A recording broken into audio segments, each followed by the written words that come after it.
I'm Chris, And I'm Kiley. And this is Redefining Resilience, where we explore what it means to build a resilient lifestyle so you can thrive in any and every situation.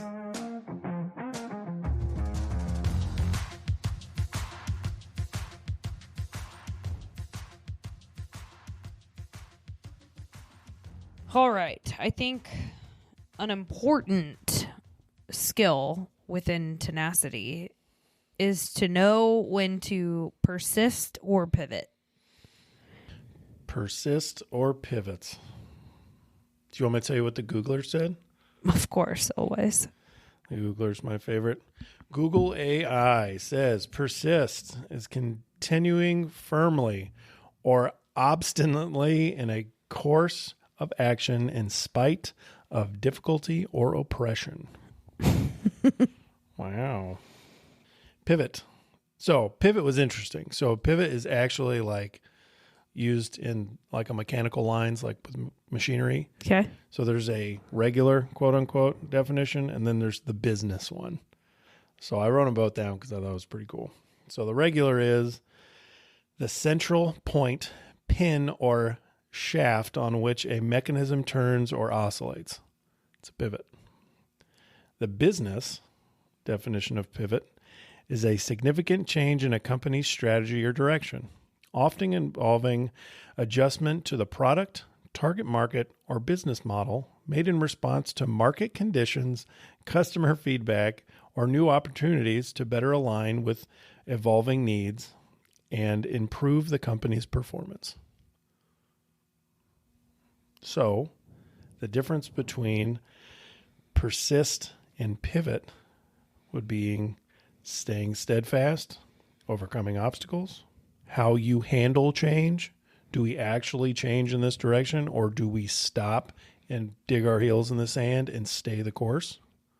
So, how do we know when to persist or pivot? I think that's outcome based.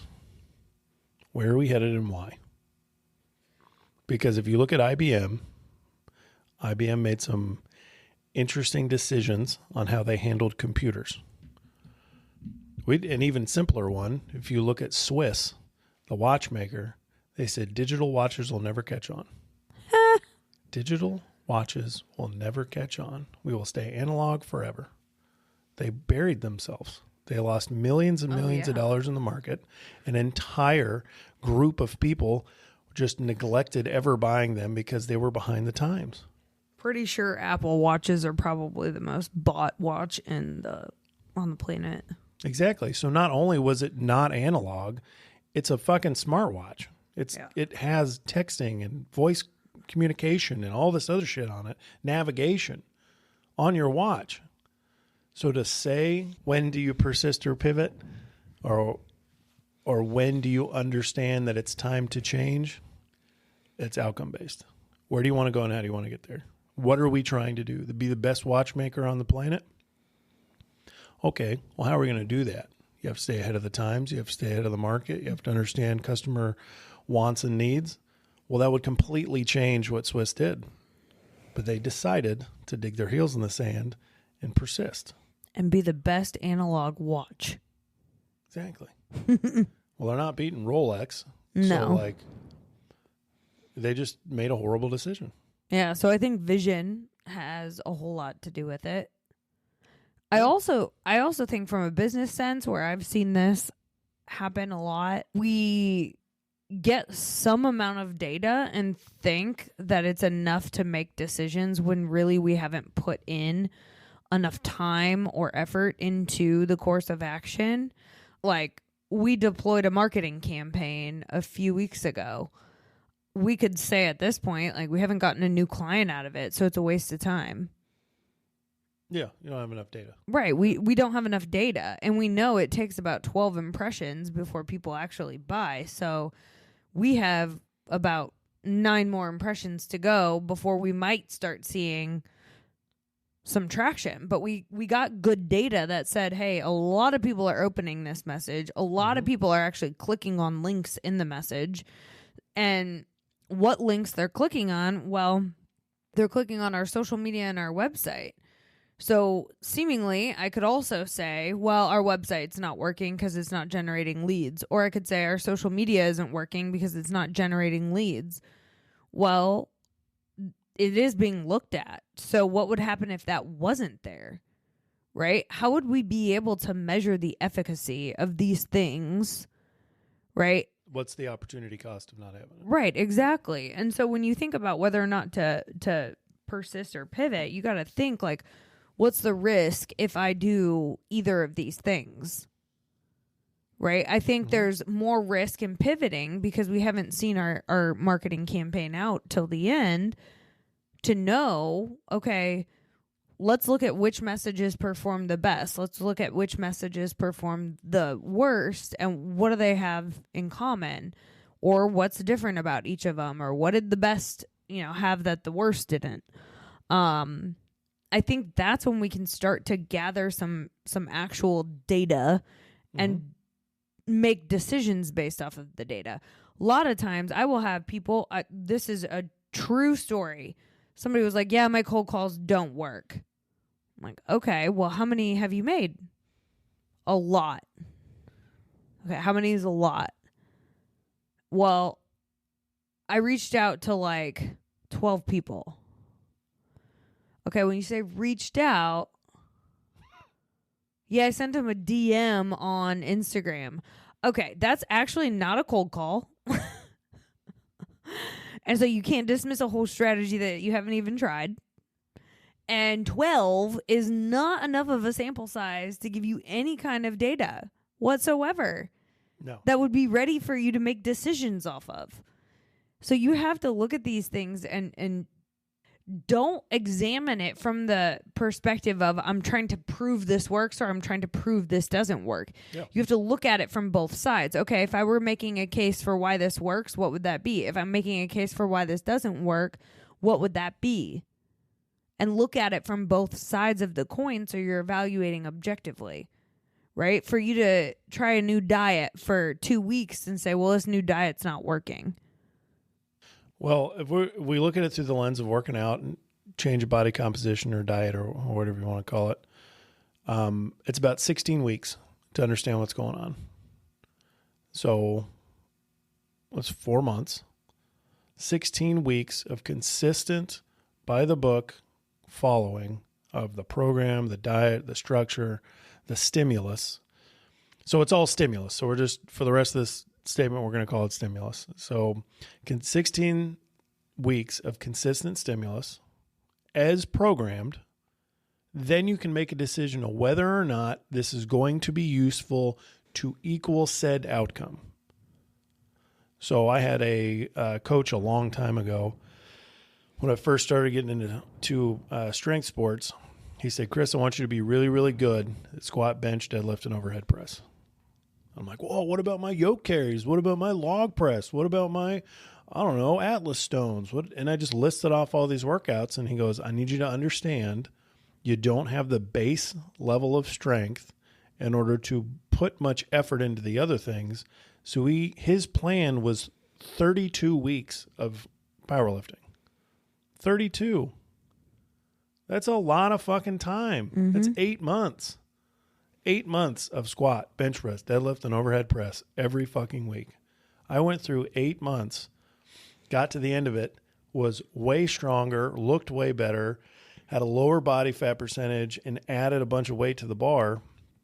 I did another 8 months, another 32 weeks right after it. Because I could, without a doubt, say that since I followed the program, I equaled the outcome. I actually surpassed what I wanted. But if I wouldn't have taken those 16 weeks, like most people, 2 weeks in, 3 weeks in, 4 weeks in, it doesn't work, move on, it doesn't work, move on.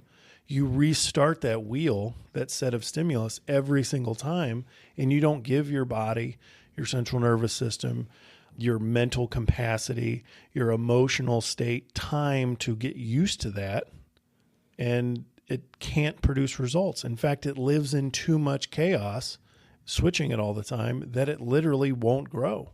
It'll grow a little bit, but it won't do what you want it to do. So same thing with sales. I found myself when I was building the online email campaigns that we have, I imagined you sitting over my shoulder saying, now what are we actually asking for? I'm like, okay. So I would delete something and then say, well, what are we actually asking for? And I'd delete something else or add something else or change the colors. I'm like, okay, this looks good. It looks like a fucking cologne ad. Like this is okay. But it ended up being bare minimum. But if I wouldn't have constantly put it through that filter, I mean, we'd have had to spend countless amounts of time doing it. But we spent how many weeks together organizing our brand, organizing our font, organizing our colors, hiring people in to make sure this works great. So as long as we stay with that in those boundaries, with that same stimulus, things become easier. We're used to that groove. But then you can see at the end of 16 weeks whether or not it's time to persist, continue on, maybe another 16 weeks, or it's time to say, hey, listen, let's try something else. Well, and here's what I would say as a potential deal breaker that would tell you it's time to move on. If you feel like whatever you're doing is out of alignment with you and your values, that would be one where I would say just go ahead and move on. What I mean is, I think the best example I can give is if you feel like you've been working a job that is just draining the life out of you, feels like sandpaper to the soul, as you always say, Chris, and, you feel like leadership might not have the best integrity, or, you've seen people fired for no reason who were great employees, but, they just, for whatever reason, got let go, right? Like lots of examples of bad business out there. But if you feel like whatever you're being asked or tasked to do is out of alignment with you, that might be one of those situations where it probably isn't good for you to persist. It might be time for you to pivot or move on. And I had a job like that. I had a job where I felt like I was being asked to lie to clients. And I didn't want to have to lie to clients. And for me, it was like, do I feel like this is out of alignment with my integrity? And that's what it boiled down to. And that was the ultimate reason why I left, because I was just sick of dealing with the same problems day in, day out, because people around me weren't operating with the same values that I had. So I had to accept the fact that my environment wasn't going to change. So maybe I'm the one that needs to go. We also understood what your values were. Yeah. I think that's a big one. Yeah, you might have a little sandpaper to the soul, but if you can't articulate that even to yourself, then you need to figure that out first before you start making moves. Well, and because you're just going to go back into the same spot that looks different. It's right. A different set of variables that aren't your core values and don't align with you. They just are different. And what I will say is there's a difference between being out of alignment with your values and people holding you accountable. So yes. if you are being held accountable, and let's say your sales manager gives you a sales goal and you feel like the cards are stacked against you and you're going to look for every reason or another as to why you're not going to be able to hit this goal, well, that's different than being asked to lie to customers or, having your feet held to the flame is not a bad thing. We need pressure to perform to a high standard. And so I would just challenge you to reflect, if you're in this situation and you're like, oh yeah, they're hitting home today. I just want you to think like, am I feeling this angst because I'm being held accountable, or am I feeling this angst because how I'm being asked to operate is out of alignment? Yeah. I think the high sales goals are a funny one. I've actually had a position where the sales goals were absolutely impossible. Right. Like unachievable. Yeah. So all I was looking at was less money next year because it would be physically impossible for me to hit. So one of them was I ended up having to bank an entire city, which was just never happened. Right. The amount of revenue they were asking you to bring in wasn't even feasible with the geographical territory that you had. Yeah, it wasn't possible. Right. In order to do it, I mapped it out. I had to literally bank everybody. And I sent them that, and they're like, well, there's other ways around it. I'm like, there's just not. No. It's just physically impossible. Yeah. Unless I find 18 millionaires and bank all of those, which we would not do. Like, it's impossible. So Yeah. I get it. There are some wackadoo situations out there, but we're talking like... It's not the norm. And what I would say is, have you seen successful examples, right? So if you're on a sales team and you're like, yeah, I think my goals are unrealistic. Well, is there anyone else on the team that is hitting those goals? Because I would say, well, reality would tell me that this is possible. Now, what I would do is shortcut the recipe and find out how they got there and emulate some of the tactics or techniques that they use to get themselves to a place where they're hitting their goals, right? Yeah. But I think you got to ask yourself those questions. Well, that and ask yourself, am I being pushed because they see greatness in me? I push people that I think are great. That's really true. Like, if someone gives me some wackadoo fucking sales goal, I tell people all the time in here when they come in and we do an initial for mobility or personal training or even coaching clients that I have, I fucking love crazy goals. I want somebody to come in here and be like, I want to bench press 800 pounds. Like, fuck yes. Like, cool. That's huge. Mm-hmm. I love it. Like, let's find something crazy because the human system can do some really cool shit. And when you're dedicated, you can do some awesome stuff. So ask yourself, and I think it would be worth asking your boss, do you just see greatness in me? Do you see me doing this? Because I can't. So, like, let's talk about that. Or I feel like I can't. You can't. You don't want to talk in absolutes because... Yeah, if you said, I feel like this is impossible. Yeah, or I don't see a path forward. Yeah, but what a great conversation. Yeah. What a great conversation with your boss to sit down and say, listen, John, or whatever their name is, this looks absolutely terrifying to me. Like, I'm good at sales. I know my stuff. Like, how do you see me achieving this? Because I want to do it.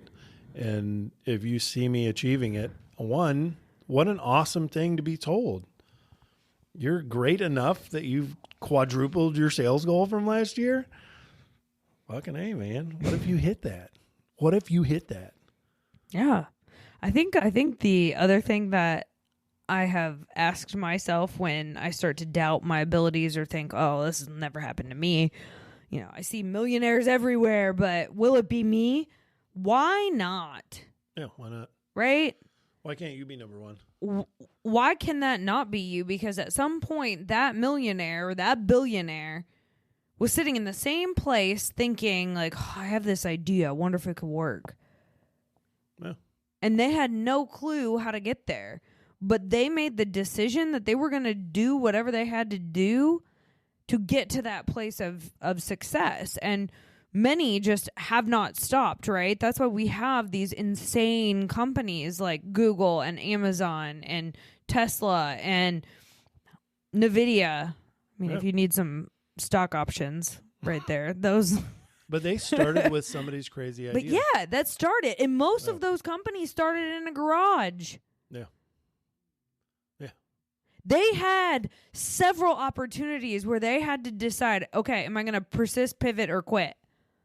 And they never chose to quit. And look where they are now. So that's, I think, the biggest takeaway from this conversation. It's always persist or pivot. It's never quit. It's always persist or pivot. Yeah. Do I continue down this path? Because I'm moving no matter what. Time does not fucking stop. So you can't say, man, I'm done for now. Because the world you live in isn't stopping spinning because you decided to quit your job. It's going to continue to spin at the furious rate that it's spinning. And I think that's where people think life's attacking them, is when they decide to not just persist or pivot. They decide to stop for a while. Yeah. And once you stop, you're toast.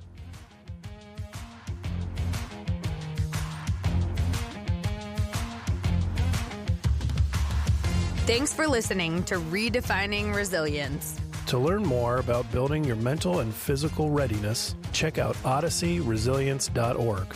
And follow us on Instagram, LinkedIn, and TikTok.